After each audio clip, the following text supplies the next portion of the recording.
Hey, welcome to Realcomm Lab. I'm Tom Shircliff with Intelligent Buildings, and we're going to be talking about sustainability tech today with Nada Sutic. And Nada, I'm going to ask you to start, if you would, tell me what your company does, and then your title and role, and that'll segue us in nicely. Absolutely. So Nada Sutic with Epic Investment Services, and Epic is a third-party property manager, asset manager, investment manager. We also do some fund management. And so we manage primarily in Canada. We have about 22 million square feet of assets across the country, about 13 billion Canadian in assets under management.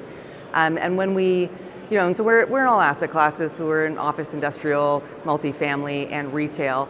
I will add on the retail and multifamily, that's primarily an asset management book of business for us, so it's not, our employees that are in the buildings running them. There's usually JV partners on those that are the managing partner. So where a lot of my team spends our time is in the property management portfolio, mostly office and industrial, and so that's about 11 million square feet. And so with my title being Sustainability, Innovation, National Programs, means we're covering a lot. You're covering a lot.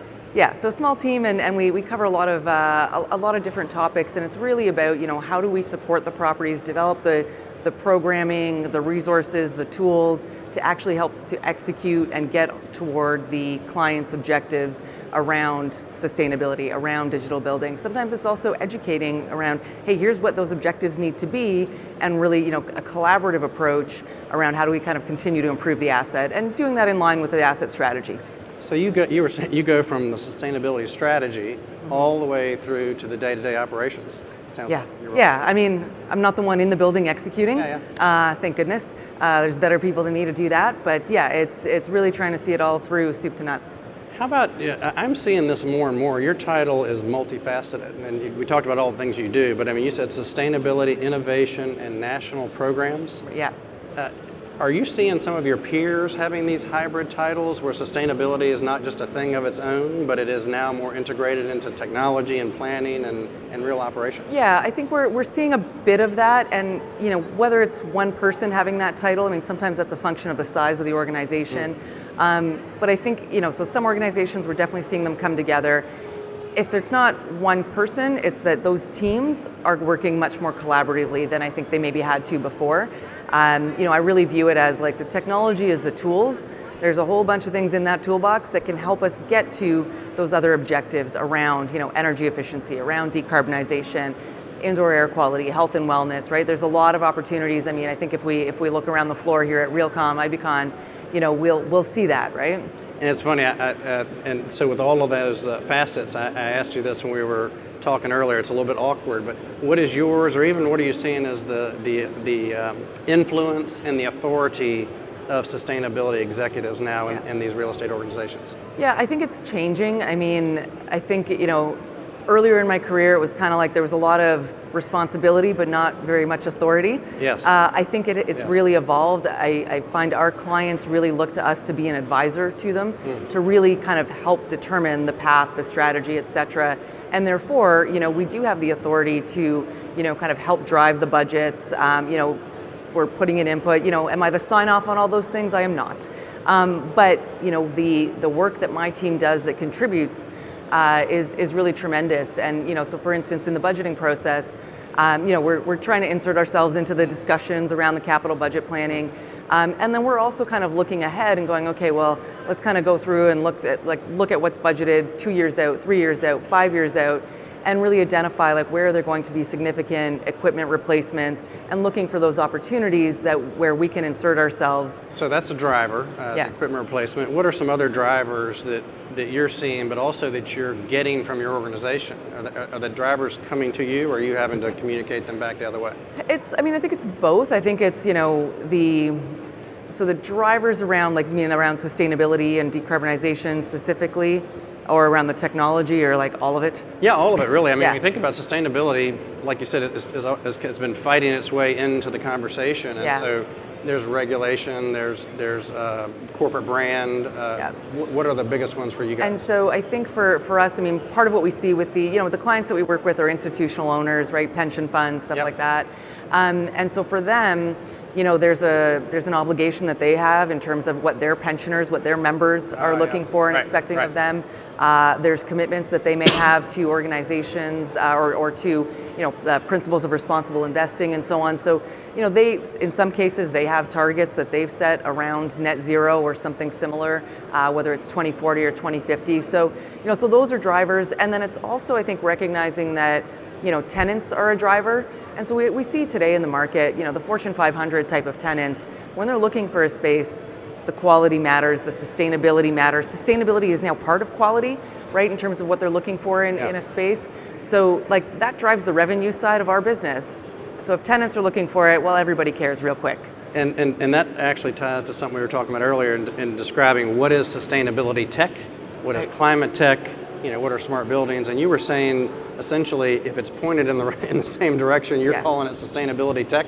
Yeah, and I mean, I try not to get too fussed about the semantics of it, and I find as well with with some of our core real estate people, what they want to know is what's it going to do. So you can call it sustainability tech, you can call it climate tech, you can call it something else. But what they really want to know is how is it going to make my building better? What is it going to do for the building systems? What is that ROI going to be? Are we going to save on op costs? Are we not going to? Are we, which goals are we going to achieve? So I find sometimes it's actually better to leave out the jargon and just talk about what we're talking about. That's a good point. And since this topic is sustainability tech, you don't talk that way about the technology. You talk about technology that can make you sustainable. Yeah, and I find that talking about use cases and outcomes is really, for me, that's the best way. It's the way that I want to communicate, and I like to communicate, and I find it's just more effective. Because otherwise, sometimes the BS meter might go off if you're using too much other jargon. I think that's right, and you're seeing that in the investment community too, trying to parse between climate tech and sustainability tech and smart buildings and prop tech. But I like the way you've done it. If it points you towards your sustainability outcomes, it counts. Right? Absolutely, and I mean, it's a bit of my personality. I'm like a nuts and bolts kind of gal. So it's let's keep it simple. That's great. I think that's better in this environment. And then, what about, how does that translate into budgeting? Because some, smart building technology may be part of a core budget, right, or a TI allowance, or even a core. But how do you discuss and deal with budgets? I'll pick up a little bit on that capital budget conversation. It's kind of inserting ourselves into that capital process and looking for, where is money already going to be spent? How do we help to ensure that that's done, better, more intelligently? Leveraging technology, coming to conferences like this to learn about what's available and what's out there, so we can bring that back to our portfolio and our clients. So it's inserting ourselves into the process. It's not. Every building is different, so there's nothing that's I find it's not as simple as hey, we're going to do this everywhere. Every building is a bit of a special snowflake, so we do kind of need to look at them asset by asset, and with different owners, the portfolio strategy, it's kind of their portfolio strategy, and we're managing a piece of it, right? And since those budgets relate, you mentioned even tenants, we said TI or other kind of budgets.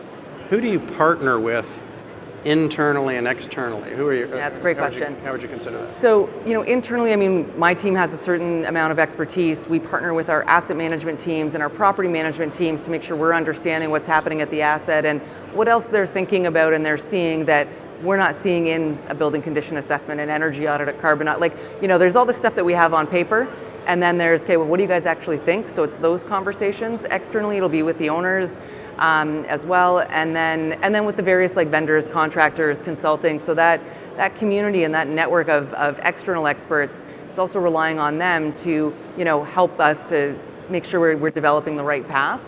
So when you look at the internal ones, I think I get, and it sounds like that your title indicates that right away.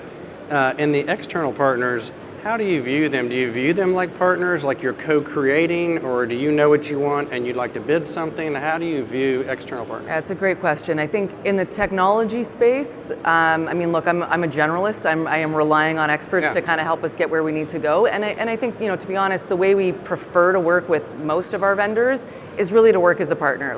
Are there governance process we need to acknowledge and go through and honor? Of course. But I find that when you work with great people and they're doing great work, whether it's their product, their service, whatever it is, when you work as a partner, you both get a lot further ahead, and you get to build those relationships where when you have a problem, you want someone you can call and go, hey, I've got this problem. That's Can that's right. Can you help me, right? And it's not change order every time you call. Exactly, right? exactly. And so finally, maybe one or two things left. What are your outcomes? How are you measuring your sustainability in terms of outcomes? Yeah, so there's some traditional metrics, right? So energy use, we're really looking at like energy use on an intensity basis because our portfolio as a third-party manager changes. Yeah. So really that intensity basis is really critical for energy, water, waste, carbon. So I'd say for the kind of environmental sustainability metrics, those are still the core ones. I think where, I don't know if we're going to have metrics specifically around technology. There's metrics, but it's almost a little bit more qualitative. Like what's the infrastructure that's in this building? What are the systems that it's in this building? So it's kind of more, trying to set a standard and make sure that we can get every asset up to at least sort of there's a baseline and then kind of a better and a best, right? And then since we started with some questions about influence and authority and budget, do you have any predictions for the role, for your type of a role and sustainability tech in general in terms of its progression? I think it's becoming more and more critical to the business. I think when I was in sustainability, 15 years ago, it was important and it was starting to engage, but it was a little bit to the side. I feel like it's much less siloed now. It is increasingly, in the day-to-day of the business. I think that's right, and maybe we'll close on that. I took away from this that your title sort of indicates a lot of things. You have a multifaceted role based on sustainability and a lot of internal, external partners, and I think one of the big takeaways for the title of Sustainability Tech is if it's pointing you towards sustainability, it counts as sustainability tech.